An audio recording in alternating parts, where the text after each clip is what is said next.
Hello everybody and welcome to this week's rendition of Choral Question Time. Very nice to see you. I hope you all had a very lovely Easter. As ever, I'm going to be, of course, doing what it says on the tin and answering your questions. So if you have some, please do go and stick them on the chat. But I've also got my usual now weekly occurrences, which include, but are not limited to, playing an unreleased VOCES8 track. We'll be doing that for you a little bit later. Offering you some recommendations on some of my favourite things that I've found this week that are music related on the World Wide Web. I'm also going to be running a little bit of a competition giveaway, so stay tuned for information about that.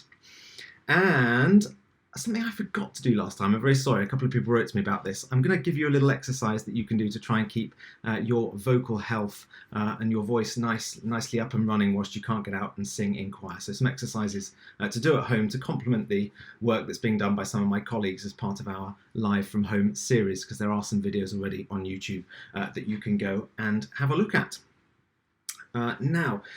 These sessions, as I've already said, are best when they're interactive. So if you want to ask me any questions, I'm going to be doing my best not only to talk and to work this new software that I'm on this week, but also to follow the Facebook feed, which I can see going up and down here in front of me. So if you want to ask me a question, please do go and have a look at that and send something in.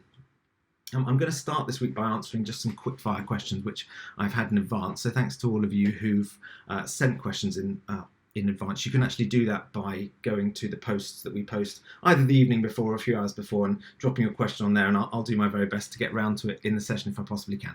So some quick fire questions. First of all, from Christopher, he asks, how are your rehearsals usually structured in VOCES8, and is it solely whole group time or do you have sectionals as well? Well, I would say, Christopher, that most of the time we spend rehearsing as a whole group. Sometimes we do break down perhaps into upper voices and lower voices, would be one thing that we quite regularly do. But one of the best things about rehearsing as an 8 altogether is that even if we're not using all 8 singers, it's really helpful to have somebody go out and listen to what the group is doing. So, of course, the fewer people you have, the less opportunity you have to do that whilst the music still sounds in a way that is potentially helpful. In terms of the sectional stuff, we try to do most of our music learning in advance, so hopefully when we come together, we're not needing sectional time. We do spend a lot of time working on specific sections of the group for intonation. So say Katie and I are singing the alto part in unison, we'd spend quite a long time practicing our unisons together, and that's the case across all the parts, or tuning particularly difficult chords. You know, we maybe will just work with the men first to try and get a really good bass to the chord, for example. So a few different ways. Rarely do we just split soprano, alto, tenor, bass and go off into four corners of the room. That doesn't happen particularly often for us. Simon asks, why is my baritone range much greater, in my case much lower, than I can achieve normally early in the morning? Well, this is a biological phenomenon, Simon. We all have it too. We call it morning voice in the group. And actually, when we're doing recordings, for example, if there are particularly low moments in the music for anybody, then we'll try and do them first. The reason you can sing lower in the morning is because when you go to sleep at night, a whole lot of fluid builds up on your vocal folds, thickens your vocal folds up.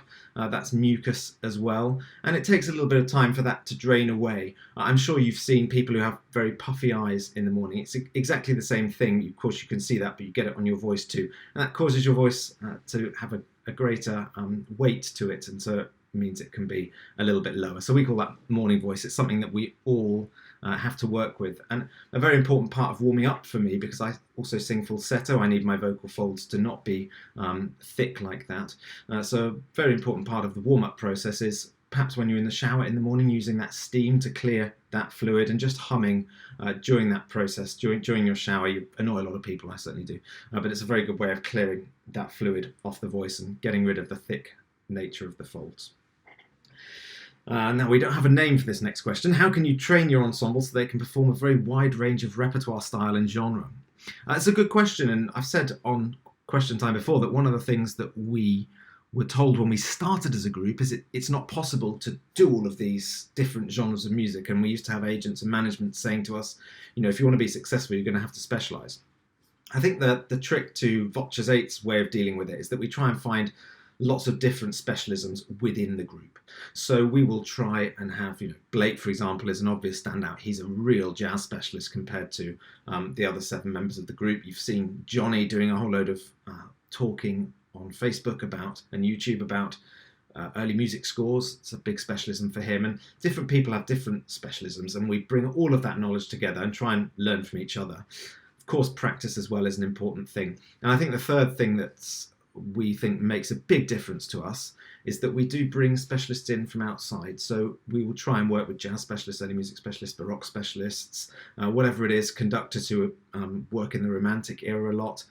We try to find people with background in Russian Orthodox music to work with them. So we're really trying to get as much as we possibly can of input, both from the members of the group and from outside the group, so that knowledge is power, I suppose, at the end of the day, isn't it? So we're trying to make our knowledge base as large as possible, and then we practice it. So let's have a look. One more then on my quick fire first round before I introduce my musical theme for the week.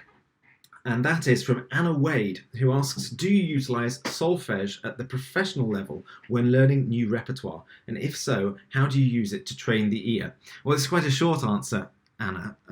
The answer is no, and rather embarrassingly, I don't know solfège, and I think a number of the group would be in that position. I think Blake knows solfège. He grew up in the American system, where obviously you have a very rounded education, and so he is able to work with that. But it's not something that we utilise, but certainly is something I'd be interested to look into. So maybe during this period of isolation, that's a way I can train and upskill myself, as well as learning how to use this new software and do all these live presentations. Perhaps I could also learn solfège.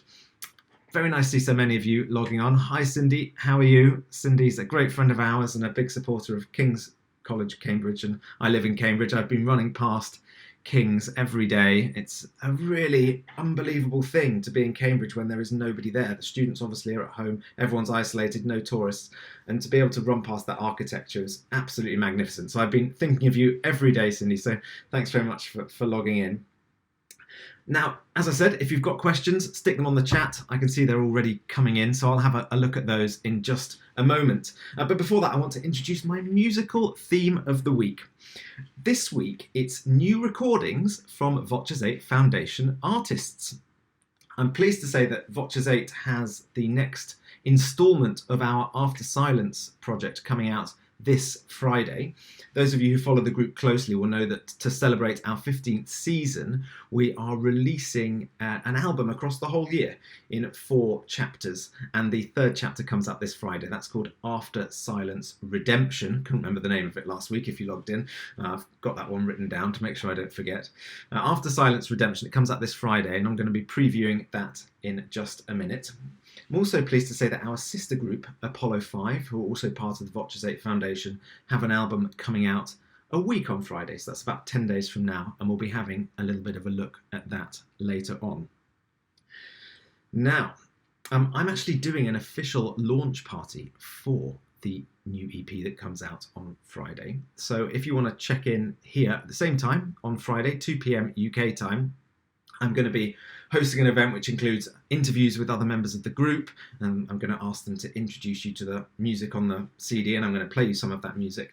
I'm also going to interview some of the people who help us make the CD, so that's some guest artists and also some of our production team as well. So be sure to tune in for that. Today, I wanted to just tell you a little bit, just tease you a little bit about what this album actually is, what's on it. We have some music by the Russian Orthodox composer Pavel Chesnikov, by choral giants Erik Eschenwalds and the sadly late Stephen Paulus, an intriguing new adaptation of a work by Mahler. Now, I'm going to say more about that on Friday, so I won't go into that now. And the disc finishes with an entire Bach cantata, Cantata 150. If you logged into my question time 10 days ago or so, you'll know that I had a little bit of technical difficulty in playing my music, and I hope the new software that I'm working is going to help overcome that. So please, whilst this session's going on, be sure to put your comments into the live chat to let me know that you can hear me loud and clear, and also appreciate the music that I'm going to play as well.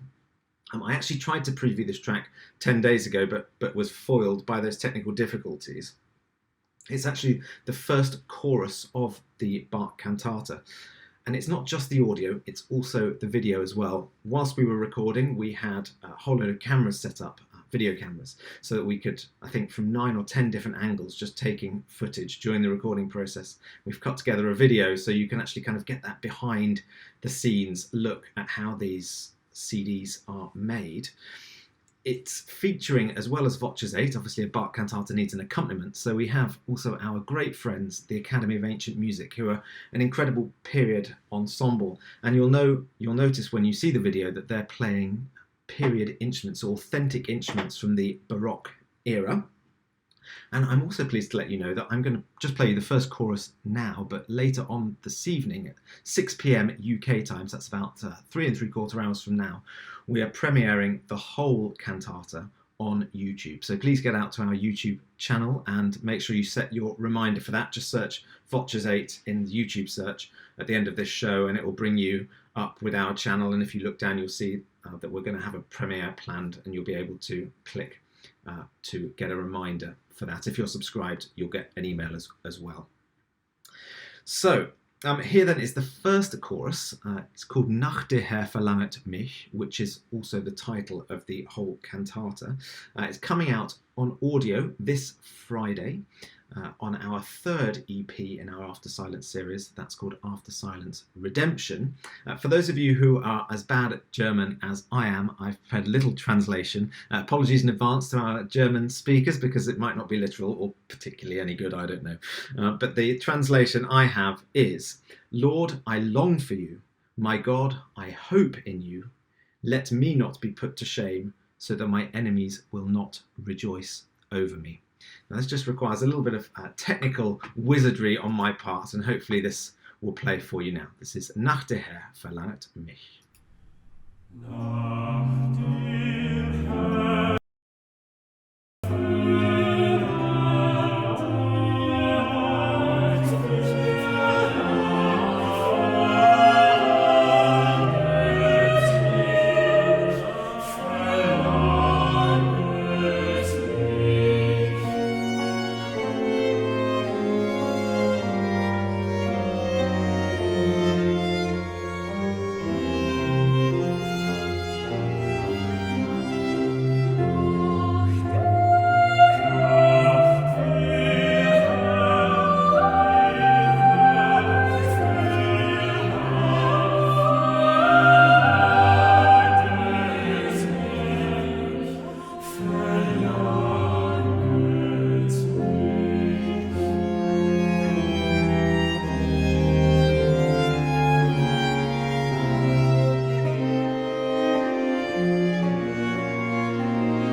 Okay, so that was Bach Cantata 150, the first chorus, Nach der Herr verlangt mich, and a reminder that we are premiering the whole of that cantata video this evening on YouTube at 6 p.m. UK time. So jump over to YouTube after this and make sure that you're all logged up for the reminder for that. Just search the VOCES8 channel.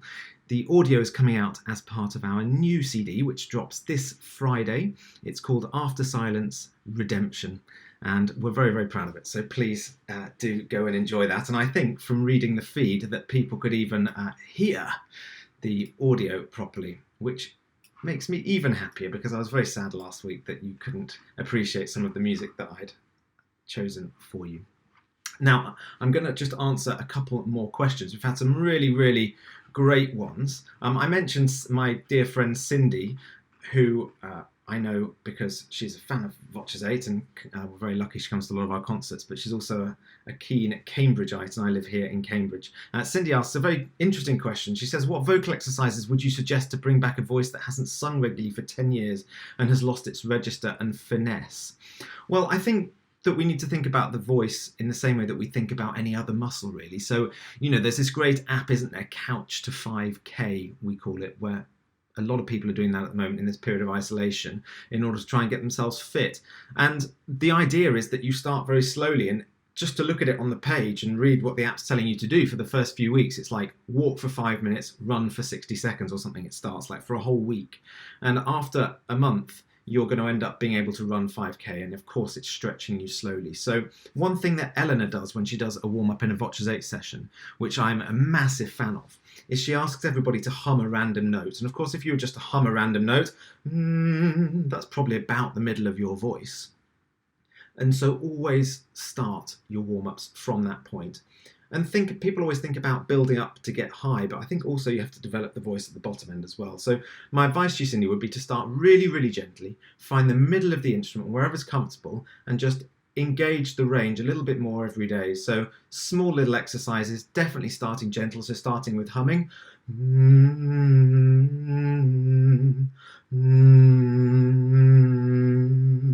For one day is absolutely fine. Do it a few times. Next day, so on and so forth. And you'll find that you begin to get a little bit more flexibility and versatility with the muscle.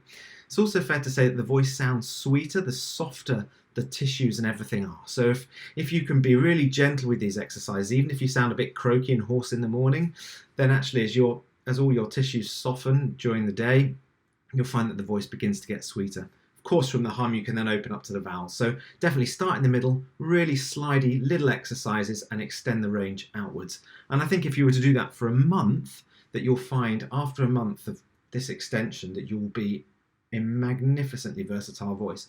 As a countertenor, I have to spend my life doing these exercises because I basically trade on versatility. The muscles in my larynx need to be versatile. So I'm doing a lot of these exercises during this period of not singing with the group. Very, very good question. Okay, let's see if we can find somebody else. Someone says, would you like to give a concert in the Netherlands? Carl van der Leest. We would love to give a concert in the Netherlands, Carl. Sorry, Carol, not Carl. We've been to the Netherlands a few times, most recently with Rachel Podger, fantastic Baroque violinist. I know there are talks about us coming back, so we would very much like to see you there. Just going to scroll down and seeing if I can find another few questions. There were lots of really good ones, but of course, sod's law. Now I look at the screen, I can't find them. Let's have a look. It's just after 11 p.m, Georgina says, here in Melbourne. Very nice to see you all the way from sunny Australia. Hopefully we'll be back sometime soon. We had a great tour out there last year. Got to sing in the Sydney Opera House, which is one of my bucket list things to do.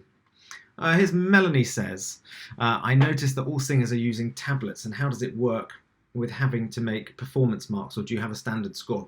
What we do, Melanie, is we provide everyone uses an app called Fourscore. That's F-O-R-S-C-O-R-E, so no U, Fourscore. And we share around a PDF score, and then everybody has an Apple Pencil. Actually, I have my iPad right here, which got some notes on, and you'll be able to see. Let me see if I can get the camera. Bring it this way. You'll be able to see if I open up Fourscore. Let's have a look what I've got at the top of my list at the moment. I have a score by Jacob Collier called home is, anyone who knows that. And if I was to take this pencil and just draw on there, then I get markings. Sorry, Jacob, I just squiggled on your score.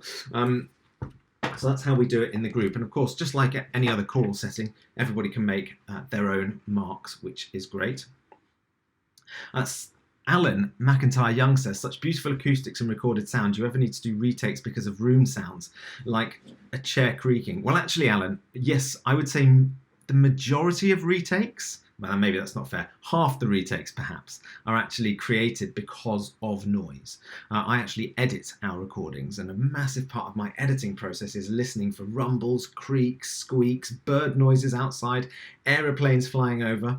That's a very big part of that process. I'm hoping to put together a presentation. You may have seen Johnny and Blake's presentations. Blake did a couple about intonation and Johnny did a couple about how he puts together early music scores from the original notation. I'm hoping to do one about how we go about making our CDs, so everything from how we begin to practice, or even where the score comes from, how we practice it, how we record it, how we edit it, all that process, because I think it's something that people find quite interesting. So keep a watch out for that.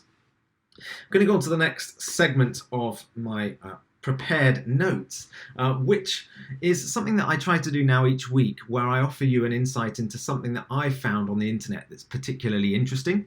One of the great things for me about this period of being in isolation is that I'm able to spend a lot more time just researching or enjoying music, listening to other CDs, looking at composers' scores they may have submitted, all the types of jobs that get pushed a little bit to the periphery when the group's really busy touring. And so I've spent so much time researching and listening to other albums. And I've come across an absolutely fascinating YouTube channel this week.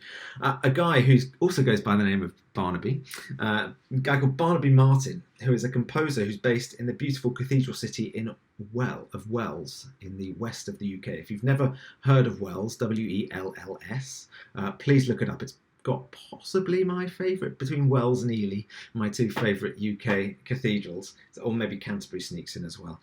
So go and check out Wells. Now, Barnaby is actually a composer, and I know Barnaby a little bit from the singing scene here in the UK, but I had no idea that he runs a YouTube channel which appears to me to be about musical analysis. So he takes a complex piece of music and he makes a beautiful video and reads over the top of it, narrates over the top of it, to amazing effect. I mean, I studied a music degree, and I do enjoy a little bit of musical analysis, but I've never found anybody who is so succinct, who makes it so understandable, and who actually makes music analysis kind of enjoyable. There's a couple of videos that are definitely my favourites. I'm actually watching the complete Star Wars movies at the moment. So we've just got Disney Plus here in the UK, quite a long way behind the US, I know. So I'm getting a new episode of The Mandalorian each week. But I'm watching the whole 9 films. And Barnaby Martin has on his channel a lovely analysis video about how the score has been written and why it is so effective and why it's so famous and how it's grabbed us. I really enjoyed that. I mentioned purely by chance earlier Jacob Collier. Well, he's also done 2 brilliant videos on Jacob Collier. First of all, exploring how Jacob it goes about using harmony, and there's a fantastic analysis of what just intonation is. Something as choral singers we're so fascinated in is how do we tune with just intonation. Go and check out this channel. There's also an analysis of Jacob's Moon River score, which is mind-blowing, and how long it must have taken Barnaby to put that together, I have no idea, but it's absolutely brilliant. The YouTube channel is called Listening In. So go to YouTube and search that after the show. Barnaby's really kindly, I wrote to him and asked if he would mind putting together a little bit of a reel just to give you a bit of a feel about what the channel's about. So I'm going to present that reel for you now. It's about 60 to 90 seconds long. Just gives you an idea of what you'll find if you go and check out that channel. So this is Barnaby Martin's work, and the channel is called Listening In on YouTube. Was trying to dissolve the tonal system. Schoenberg read it correctly and said, well, let's really dissolve it and produce something new to organize sound in a way that's totally not tonal. I understood that, I respected that, but I didn't feel 1 ounce of attraction towards it. When watching interviews with Steve Reich, it's amazing to hear how candid he is about the music he doesn't like. And in some respects this makes sense. His influences include jazz, rock and Balinese gamelan music as much as classical music. But it's not quite as simple as that. This is Penderecki's Passacaglia from his Third Symphony. The earthy depths of the music mirror the bleak and oppressive vision of the island. There is a physical weight to the sound of the strings, especially when heard in contrast with the low E-flats and A-flats played by brass and woodwind, and the feeling that the music is actually coming out of the island, out of the earth. A woman dressed in green with orange hair against a green background with pink flowers. Now these discordant sharps of garish pink, garish orange, garish green are toned down by flats of reds and greens. This was his symphony of colours.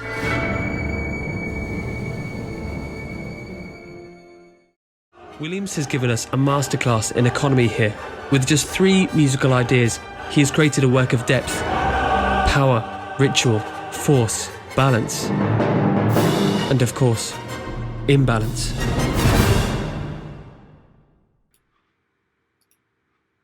How cool is that?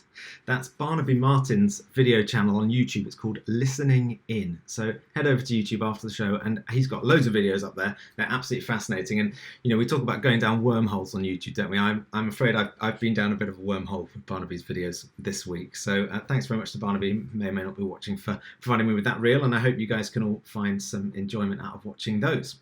I'm going to take a few more quick-fire questions now. If you've got questions that you'd like me to answer today, please stick them on the chat, on the Facebook chat below this video. Here's some that have come in, which I'll just answer quickly. He says, "Hi B, I loved your work you've done with the amazing Jonathan Dove. Do you have any plans to work or commission him in the near future for VOCES8? Well, I'm really pleased to say that Jonathan's coming on our Live from Home series this Thursday. So I'm going to be doing a question and answer with Jonathan and then offering you guys as well the opportunity to come and have a chat to him virtually on one of our platforms. We have a new commission from Jonathan which we've recorded as part of the After Silence project, and that will come out in the June chapter, so the 4th chapter of After Silence, which is called Elemental, and that will be on there. The track's called Virtue. So look out for that. He is an amazing composer and a very wise and kind man to boot. So I'm looking forward to chatting to him later this week and sharing that with all of you. Now, Embercord says, I kind of want to know, how much do you think a vocal ensemble's qualities can be attributed to precision and how much is related to the personal chemistry of the singers? That's a very interesting question. I would say that precision in vocal ensemble music is very important. In order that we can sing successfully a cappella, we need to be hitting a certain level of precision. And a lot of the time that we practice as a group, we spend thinking about the art of being precise, whether that's intonation, rhythm, imitation, whatever it is, that's fine. I think the moment that you stand on stage, people enjoy your concerts if there is chemistry between the members. And so I think if we were just a group of people who didn't really like each other, then our concerts wouldn't be as enjoyable. So, but also if we weren't technically able, then perhaps people wouldn't enjoy them because they wouldn't like to listen to them so much. So they're sort of slightly different tracks. One is very much something for the rehearsal room to ensure that the quality of your product, and the other one is all about the live experience. And we certainly, I would say, do think about them a lot. And sometimes we talk in the group about how we can best show the audience that we are actually enjoying ourselves, because it's very easy to get bogged down in all of that technical stuff and then suddenly you just look concerned on stage all the time rather than maybe looking as though you're enjoying yourself. And of course a lot of the answer to that is just go out there and have fun with your friends. So the chemistry thing comes in there. Let's have a look. Someone says, did I hear you say that you're planning a technical session about recording techniques and video production? That's from Brian. Yes, Brian, we are. So please do stay tuned. And then Johannes, last one in this section. Johannes says, do you think it's more important to express the music's feeling as a conductor or let the group find their own vision? Yes, well, I think you're probably referring to a slightly unique position I have in the group in the fact I'm the artistic director, Johannes. And so my job is to facilitate the group's rehearsal process. I would say from experience, both being an artistic director who facilitates rehearsal all the way through to being a conductor, if you try and really impress your musical opinion on someone or on a group of people when they obviously have no natural inclination in the first place, which is why you're trying to impress it, or the fact that when you are delivering your interpretation and your ideas, people don't seem very receptive to them. I think the moment you try and force that relationship, you generally don't get something that's particularly good. In VOCES8, what would happen is, and does happen sometimes, is a member of the group, often myself, has a really clear idea of the interpretation. And if the other members of the group don't take to that really well or quickly, not necessarily through any aggravated circumstance, but maybe they just don't feel it the same way, then what tends to happen is the other 7 members are a little bit lost, and it's great, but they're kind of doing their own thing, and the person who's come up with this idea in the first place is just overdoing it to try and drag everybody else along.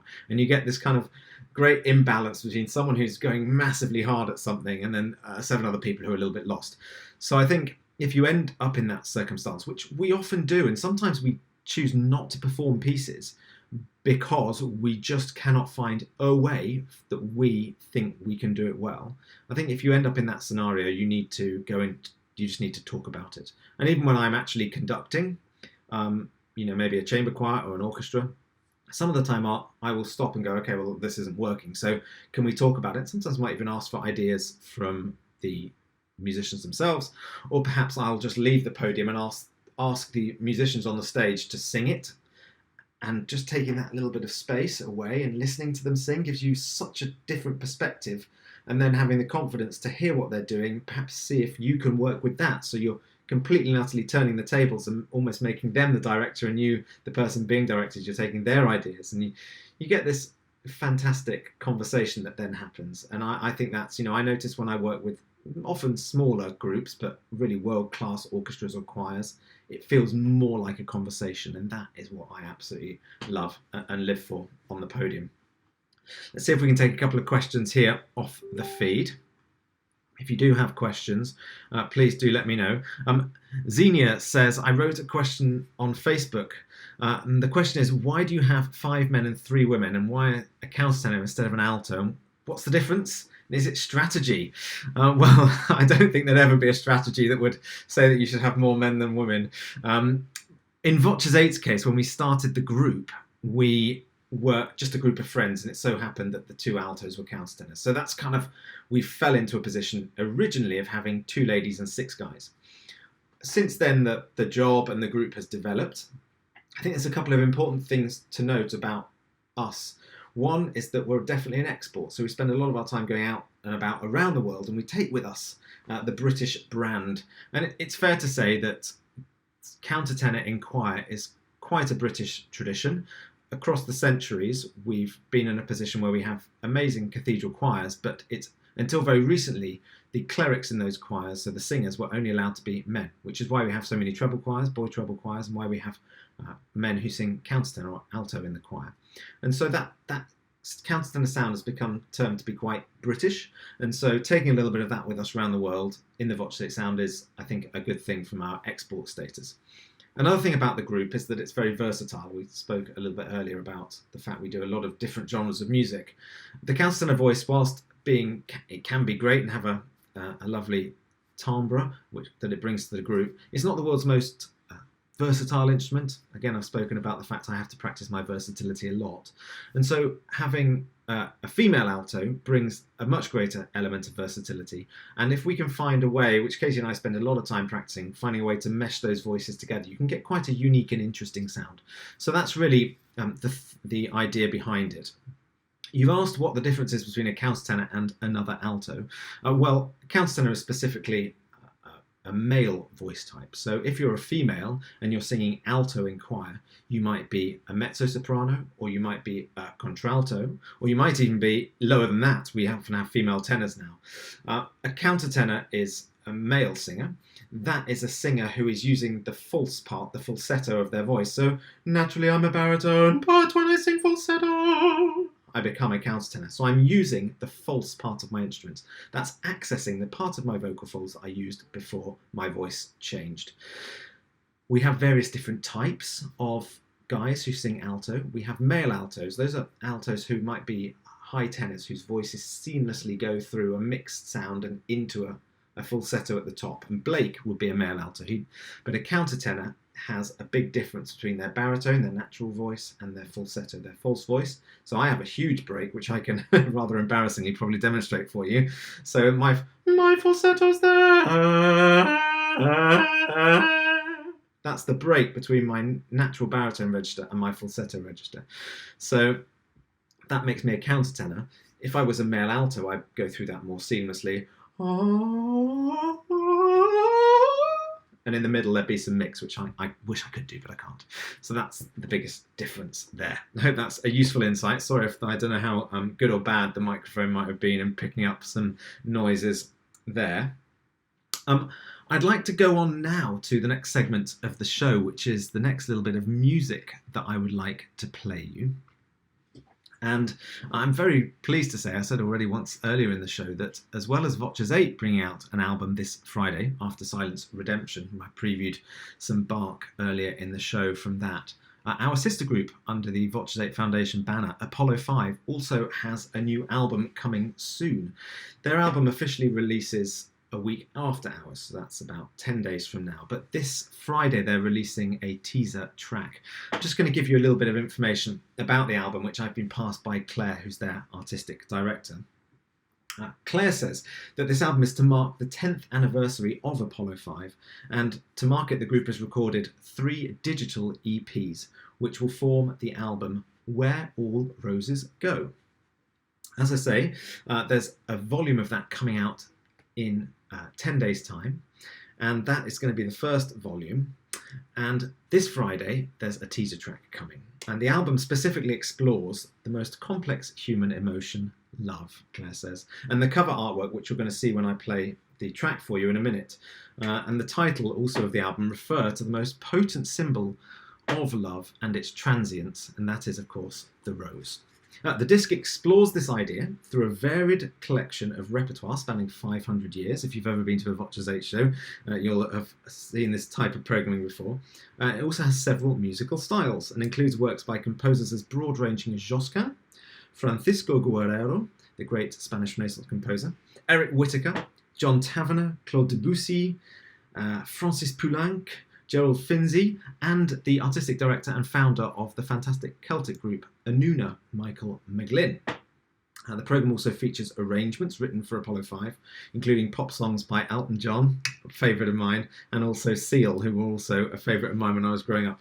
And there are several new commissions on the disc as well, from people including my brother, Paul Smith, who's Nunc Dimittis you may know from VOCES8's YouTube channel, also our great American friend Taylor Davis.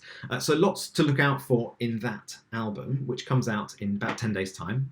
It's called Where All Roses Go, and the first EP has a teaser track coming out this Friday, and I'm going to premiere it for you now. It's actually a piece by that great Spanish Renaissance composer Francisco Guerrero. It's called Veni Domini, and the translation is "Come visit us in peace, that we may rejoice before you with a perfect heart."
That was the brilliant Apollo 5 singing Francisco Guerrero's Veni Domini, which is the teaser single release that they're releasing this Friday as part of their new album, which drops a week later on the 24th of April.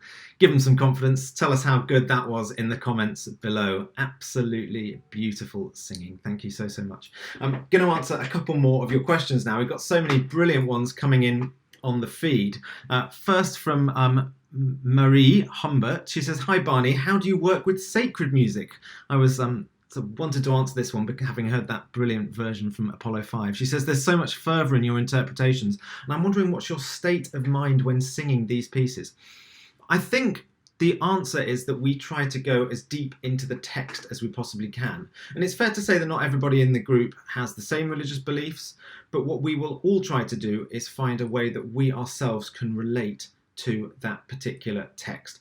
I think something else that we talk a lot about in VOCES8 is that it's very different singing sacred music on a stage than it is to singing it in choir stalls as part of the liturgy. And so trying to take a slightly different approach, use the word fervent, we would consider a lot more how we can bring our interpretations off the page a little bit more to be, I suppose, for want of a better word, at a live concert, to have an element of being entertaining about them, whatever that might mean for that particular piece, is something that we think particularly hard about. And then when we go to record them on CD, we try to engage with that same level of energy to really try and carry it into the microphones. Another couple of questions. Just need to have a look down my feed here. Jerry says, "Hi Barney, I have a two-part question for you. Do you think that a voice that is more operatic in nature can adapt to a more chamber choir sound easily, and how would you go about implementing this if possible? And, I've got to click see more on this one. Do you think it is important to always make the best sound possible within a piece, or should you change it, e.g. more breathy with less overtones?" Very interesting questions, Jerry, and I imagine you yourself are a choral singer and somebody who comes into contact either yourself or with other singers who work with these types of difficult technical issues regularly. We certainly work with them in VOCES8. I would say that we as a group want to make the most colourful sound that we possibly can, and we want to have a palette of colours that's as broad as it can possibly be. And the greatest way to achieve that is to have interesting voices which in their own right are individual, unique and colourful. So then, and you may term that under operatic, because with colour comes also the dreaded V word, vibrato, which we've talked about a lot on this show before. So yes, I do think it's possible. I would say that if you're doing it in a healthy way, learning to control your voice in order to be able to sing in a choir is a great thing for every singer to do. I can give you one practical example. Before I was in VOCES8, I would always come to the Agnus Dei at the end of Bach's B minor Mass, and I would always worry about being able to drift in on that lovely top D entry that starts the piece.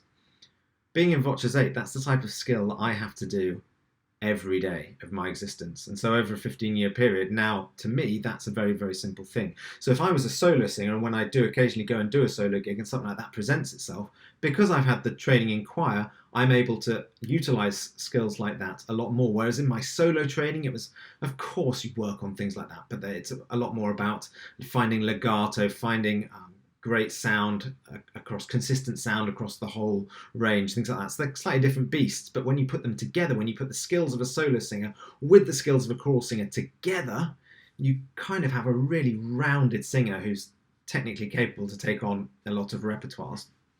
The most difficult thing is often getting away some of the vibrato. The more that we sing into the instrument, the more vibrato will naturally come and the more colour will produce. If I just go, oh, and I sing into my voice, I get quite a lot of vibrato, quite a lot of colour. If I don't go to the voice so much, oh, the vibrato naturally subsides a little bit and I'm not getting quite so much colour. So I would say that in VOCES8, I'm rarely singing full voice as loudly as I can. Rarely. We have some pieces where we absolutely go for it, but apart from that, I don't. And for me, that's how I find I can work to create those colours. Do you think it's important to always make the best sound possible? Yes, as much as possible, but there are exceptions. And so we know in the VOCES8 repertoire, there are moments in a show where we are going to manipulate our sound in order to create a special effect. in essence, and that might only be for 10 seconds, 20 seconds, 10 bars, who knows. But we will pick our moments of when to do so. And the crucial thing really is that everybody does it together at the same time, and then you get a huge effect. If one person does it and the other 7 don't, it's barely audible. So I think, to answer your question, is it important to always make the best sound? You should make the best sound as much as you possibly can. If you don't make the best sound for your voice, you mistreat your voice for a long period of time, of course you're going to come across different problems that we never want to talk about in choral singing, but they do exist, and it's a dark alley when you get there, and we have had problems. I myself have had problems like that before, not necessarily from VOCES8, but just from using my voice too much in a way that wasn't good for it. So you have to be careful for that. One of the things I'm going to talk about at the end of the show today is how, once you've sung in a choir, how you can take your voice back to a more neutral position if you have had to manipulate a little bit too much. So I hope that's helpful. One more question then, which perhaps also relates to this, is from Simon Erasmus. He says, "Hi Barney, why do VOCES8 change the key of some pieces? And is it true that you rather like to sing in keys with flats than with sharps? And if yes, why is that?" Well, we will choose the key of a piece so that we can make the sound that we want to make as a group as easily as possible. And we find with the voices that we have that we fit certain keys better than others. So singing in G, we will basically never sing in G. We'll always choose to sing in F sharp because it sits better in everyone's voice in F sharp. So I suppose that's G, but at A415. So at baroque pitch rather than modern concert pitch. And so we're always manipulating in that way. Most of the time, coming back to Jerry's question, with practical considerations in mind. So those practical considerations are, how does it fit our voice? Can we make the sounds we want to make? What does the sonority of that key, what's the impression of the sonority of that key? And also, quite practically, how does it fit in our concerts? So we'll sing a lot of music in B, E, F sharp and C sharp in our concerts. Occasionally a foray to A flat or A, maybe E flat, but we would never sing in F. We barely ever sing in G or D or C. So it gives you an idea that we are, and it doesn't necessarily change the piece. It's a practical consideration, and we're interested in how we as a group think we can convey the music that the composers put on the page with the text in the best way possible for the audience's enjoyment, and often that means slipping. We normally don't go more than a semitone. So, and sometimes also we sing different keys and different pieces depending on the program. So Sing Joyfully opens a lot of our concerts. If it's in an early music, quite an earnest early music show, we'll sing it in E flat, which is a slightly more stately key for us. If it's the start of a mixed show where it's kind of choral dances, say, and we're trying to, a bit of razzmatazz, a lot of entertainment, quite high energy in the concert, we'll sing it in E. It's got a much more bright, zingy flavour to it.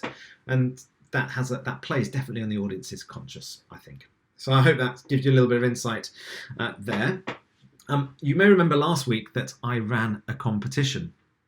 I'm embarrassed to say that there is a winner to the competition, but I haven't actually written their name down here, and so I'm going to have to go and dig around in my emails, which I'm not going to do now in order to announce that. So maybe I'll announce both winners next week. But I'm very pleased to say that we have our competition again this week.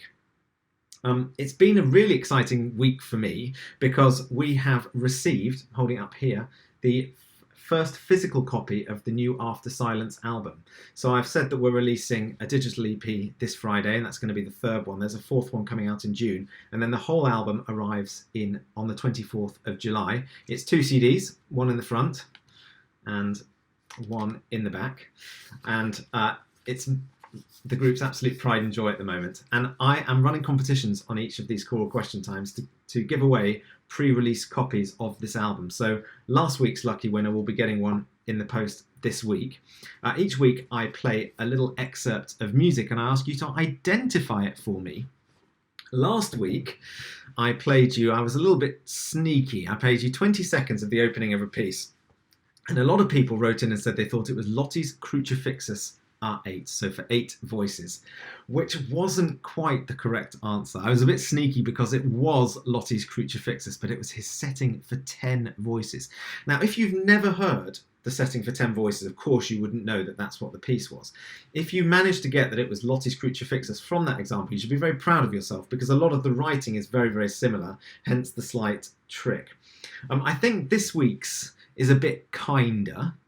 I don't think it's a massively well-known piece. I'm going to play you a shorter excerpt, but certainly if you do know it, you'll know straight away what it is. And I think maybe if there's not necessarily so much of a trick this week. So the details of how you can enter and how long the entries are open for will all be on the screen when I play it. I'm going to play the clip a few times, but just for you to know that you just have to send an email to barnaby@voces8.com with the correct composer and title of the work. You have about 2 or 3 days to do that, and I will pick a winner from out of the hat from all the emails I get of people who've given me the correct answer. So here it comes. Listen carefully. It's going to come around. I'm going to loop it. So again, testing this new software. So it'll come around a few times, and all you have to do is identify it.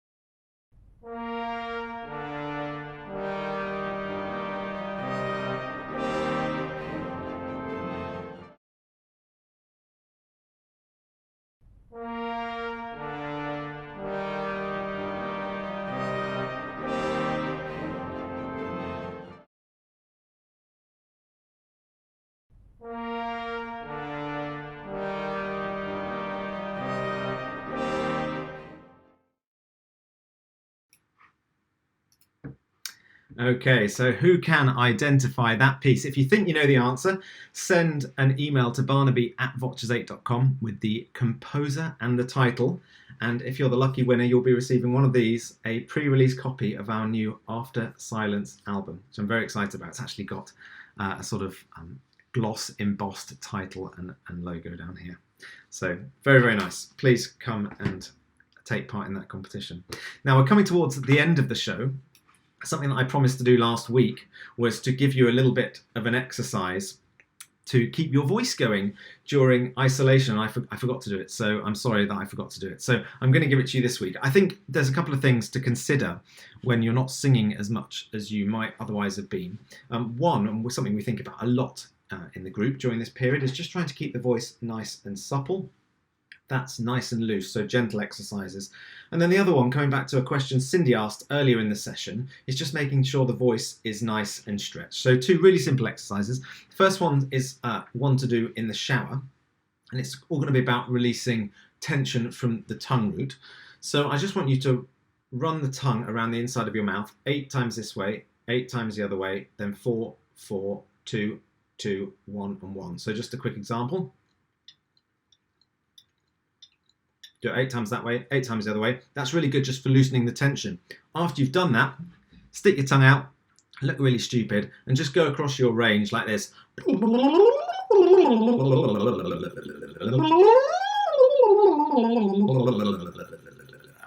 it's really nice, releases the tension, just gets the voice going. Once you're feeling that the voice is nice and supple, another little vocalizing exercise to do. The words really simple. My nose is bright blue, and you have to do it with the action, so practicing that. My nose is bright blue. Just goes like this. My nose is bright blue. My nose is bright blue. My nose is bright blue. So on and so forth. Nice little exercise, nice and soft. You're really looking to bring the hands from above you down onto your nose so that you get the sensation of going down as you sing up to the high note. My nose is bright, and then let the hands go out as you make a nice legato through the rest of the phrase. Do that for a week, and I'll have something else for you next week. Just before I leave you today, I want to talk to you. I've got another music video coming up for you, so don't go anywhere. But I just want to let you know what we're doing for the rest of the week looking forwards. Let me just find my notes. A reminder that we've been doing this now for 3 weeks maybe. This is our hashtag live from home, and there's so much content now available on the web. So head over to our YouTube channel and you'll find a playlist on the VOCES8 YouTube channel called Live from Home, and you can watch a load of videos there. There's VOCES8 performance videos, Tonight, reminder that tonight on YouTube at 6 p.m. UK time, we're premiering the whole of that Bach cantata. So go and set a reminder. I'll be setting up the premiere just after I come off air, so you'll probably be able to find it about 10 minutes afterwards. We also have a video coming up this Sunday, which I'm not going to tell you what that is. So 2 VOCES8 performance videos this week, tonight and on Sunday. There's also videos that you can sing along with, and we've had particular success actually with Bobby McFerrin, our arrangement of Bobby McFerrin's song 7. So go and check that out. You can find that on YouTube. You can sing along with us. There's TEDx style presentations from Blake and Johnny, which I referenced earlier in the show. Warm-ups with Katie and Elle, and excitingly, something I've never seen before, Ewan is going to lead us with some Alexander technique later this week. Talking about this week, I actually have the schedule up, so you can see the schedule here. This is our live from home this week.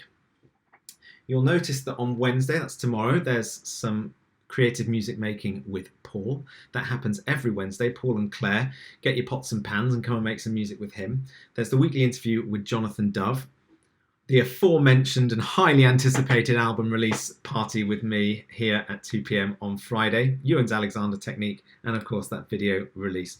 We're here at 2 p.m. every day.